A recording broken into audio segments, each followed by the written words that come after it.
Magandang gabi, pambungad sa ating newscast. Sinugod ng isang grupo ang tanggapan ng Independent Commission for Infrastructure ngayong Biyernes. Bit-bit ang pagkadismaya. Sa anilay, walang usad na investigasyon ng komisyon. Samantala, ininspeksyon naman ng ICI at DILG ang mga seldang pagkukulungan ng mga mapatutunayang guilty sa korupsyon sa infra projects. Ang balitang A to Z hatid ni Naomi Almohano. Kinalampag ng grupong People Surge ang gate ng Department of Energy Biyernes ng umaga. Ang sadya nila, ang tanggapan ng Independent Commission for Infrastructure o ICI.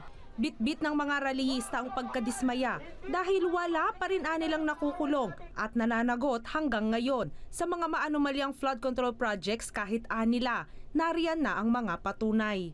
Ilang buwan na raw kasi ang nakalilipas pero ni isang nasasangkot, malaya pa rin. Panawagan din nila ang pagpapabilis sa investigasyon at pagiging transparent sa mga pagdinig. Anila, kulang sa pangil ang komisyon.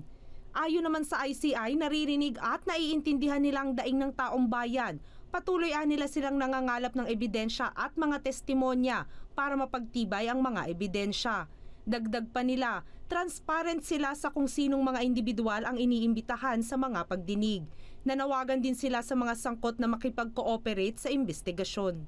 Samantala, matapos magpakasasa sa perang ninakaw mula sa kabanang bayan, himas-rehas na ang bagsak ng mga personalidad na mapatutunayang sangkot sa flood control anomalies. Ngayong Biyernes, ininspeksyon ng ICI at ni Interior Secretary John Vic Remulla ang mga selda kung saan ikukulong ang mga kurakot. Gaya ng sigaw ng taong bayan, ikulong ang mga kurakot. At narito nga tayo ngayon sa pasilidad kung saan ikukulong ang mga sangkot na individual na mapapatunayang guilty kaugnay ng flood control corruption scandal. Sa isang selda, merong 5 double deck, 10 detainee ang kasya at may kanya-kanya rin silang kutsyon gaya nito. Medyo malambot, hindi sasakit ang likod ng mga kurakot. At meron din silang sarili nilang lababo, palikuran at paliguan. May sukat na 48 square meters at tiga-4 na electric fan ang nasa 108 na nakahandang selda. Handa na ang mga kulungan, ikukulong na lang ang kulang. Both OMB and DILG with these facilities, handa na ho silang tumanggap ng dapat sino ang managot. Sana maintindihan ng ating mga kababayan, ICI ang hindi siya magpapakulong. Pagpreno naman ng komisyon, maaaring kulang pa ang mga seldang ito dahil sa dami ng mga proyektong iniimbestigahan pa. Ibig sabihin, marami pang mga individual ang posibleng ikulong.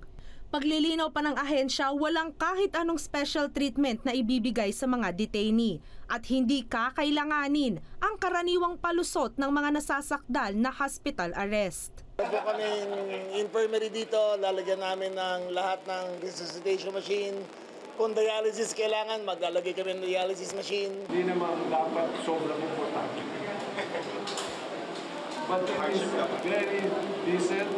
Hindi naman nagbigay ng specific timeline ng komisyon sa kung kailan at sino-sino ang mga unang maipakukulong dahil patuloy pa ang investigasyon.